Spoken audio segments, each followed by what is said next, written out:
श्री स्वामी समर्थ. मित्रांनो, जीवनात असा क्षण येतो की आपण बाहेरून हसत असतो, बोलत असतो, काम करत असतो, पण आतून मात्र सतत अस्वस्थ असतो. रात्री झोप लागत नाही आणि दिवसात जागे राहिलं तरी मनाला चैन नसते. मनात एकच प्रश्न घोळत राहतो, आपण असं काय चुकलो की आपलंच जगणं इतकं अवघड झालं? अनेकदा या सगळ्याचं कारण बाहेरील शत्रू नसतात, तर तेच लोक असतात जे आपल्या अगदी जवळचे असतात. मित्र, नातेवाईक, ऑफिसमधले सहकारी किंवा ज्यांच्यावर आपण डोळे झाकून विश्वास ठेवला होता.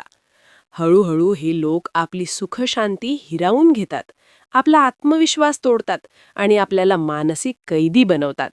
तेव्हा प्रश्न पडतो, अशा लोकांपासून पळून जावं का, थेट लढावं का, की मुकाट्याने सगळं सहन करत राहावं? याच टप्प्यावर चाणक्य नीतीची खरी ओळख होते. चाणक्य म्हणतात, शत्रूशी थेट संघर्ष हा नेहमीच योग्य मार्ग नसतो, कारण थेट लढाईत दोघांचंही नुकसान होतं. पण जो बुद्धीने खेळतो तो कमी शक्ती वापरूनही मोठा विजय मिळवतो. शत्रूचा विनाश करण्याआधी त्याला समजून घ्या. त्याचा स्वभाव काय आहे, त्याचा हेतू काय आहे, त्याची खरी कमजोरी कुठे आहे. ही माहितीच तुमचं सर्वात मोठं शस्त्र आहे. पहिलं आणि सर्वात महत्त्वाचं तत्व म्हणजे मौन. लगेच प्रतिक्रिया देऊ नका. शत्रूला हे दाखवू नका की तुम्हाला त्रास होतोय, कारण असे लोक तुमच्या प्रतिक्रिया, राग, भीती किंवा अस्वस्थतेवर जगत असतात. मौन ठेवलं की तुम्ही त्यांचं इंधन काढून घेतात. चुप्पी म्हणजे कमजोरी नाही, चुप्पी म्हणजे निरीक्षण. शांत राहून त्याच्या प्रत्येक चाली नोंदवा. लक्षात ठेवा, जो जास्त बोलतो तो कमी समजतो आणि जो शांत राहतो तो सगळं पाहतो. दुसरं तत्व म्हणजे नात्यांचा वास्तववादी स्वीकार. प्रत्येक नातं टिकवण्यासाठी नसतं. जिथे प्रेमाच्या नावाखाली विष मिळतं, तिथे राहणं ही त्यागाची खूण नाही, तर मूर्खपणाची खूण असते. चाणक्य स्पष्ट सांगतात, योग्य अंतर ठेवा. शत्रूला जवळ येऊ देऊ नका, पण मित्रालाही इतकं जवळ येऊ देऊ नका की तो तुम्हाला दुखावू शकेल. सीमा आखणं हे स्वार्थीपणाचं नव्हे, तर आत्मरक्षणाचं लक्षण आहे. तिसरं तत्व म्हणजे स्वतःच्या मनावर नियंत्रण. ज्याचं मन दुसऱ्याच्या हातात असतं, त्याचं जीवन नेहमीच नरकासारखं असतं. कोणी तुमचा मूड ठरवत असेल, तुमचा राग, भीती किंवा दुःख नियंत्रित करत असेल, तर समजा तो तुमच्यावर राज्य करतोय. म्हणूनच चाणक्य नीतीत आत्मसंयमाला सर्वोच्च स्थान दिलं आहे.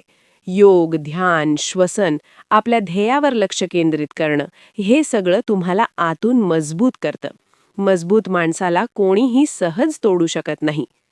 चौथं तत्व म्हणजे समयाची वाट पाहण्याचं धैर्य. प्रत्येक लढाई लगेच जिंकायची नसते. वेळ हा सर्वोत्तम न्यायाधीश आहे. अनेकदा शत्रू स्वतःच आपल्या अधीरतेमुळे, अहंकारामुळे आणि घाईमुळे चूक करतो. तुमचं काम आहे शांत राहून योग्य क्षणाची वाट पाहणं. धैर्य ही निष्क्रियतेचं चिन्ह नाही, तीही एक रणनीती आहे. पाचवं आणि अतिशय महत्त्वाचं तत्व म्हणजे शत्रूला त्याच्याच खेळात अडकवणं. जर शत्रू चलाख असेल, वारंवार नव्या चाली खेळत असेल, तर थेट त्याच्यावर हल्ला करू नका. त्याला वाटू द्या की तो जिंकतोय. त्याच्या भ्रमात त्याला जखडून ठेवा. त्याच्या अधीरतेचा फायदा घ्या. योग्य वेळी त्याच्याच शस्त्रांचा वापर त्याच्या विरुद्ध करा. शब्दांपेक्षा कर्म अधिक बोलतं आणि अनेकदा अनदेखा करणं हा सर्वात खोल वार असतो. चाणक्य सांगतात, मोठं झाड तोडायचं असेल तर प्रत्येक पान कापू नका, मूळ कापा. जड कापा, म्हणजे शाखा आपोआप पडतील.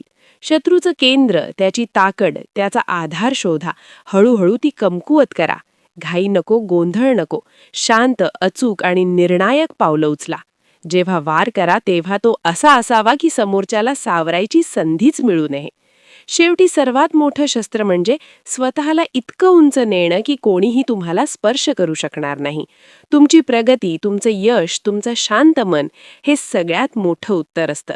अनेक युद्ध लढावी लागत नाहीत, कारण तुमचं अस्तित्वच शत्रूला हरवायला पुरेसं असतं. कधीकधी युद्ध टाळणं हाच खरा विजय असतो.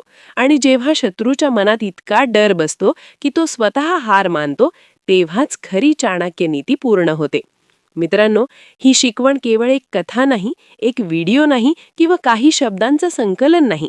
ही जीवन बदलणारी यात्रा आहे. जर तुम्ही हे तत्व मनापासून स्वीकारली तर कोणीही तुमचं आयुष्य जाहीर करू शकणार नाही. स्वतः मजबूत व्हा, बुद्धीने चालायला शिका आणि ही ऊर्जा इतरांपर्यंत पोहोचवा. कारण कधीकधी तुमचा एक विचार, एक शब्द किंवा एक पाऊल कोणाचं तरी संपूर्ण आयुष्य बदलू शकतं. श्री स्वामी समर्थ.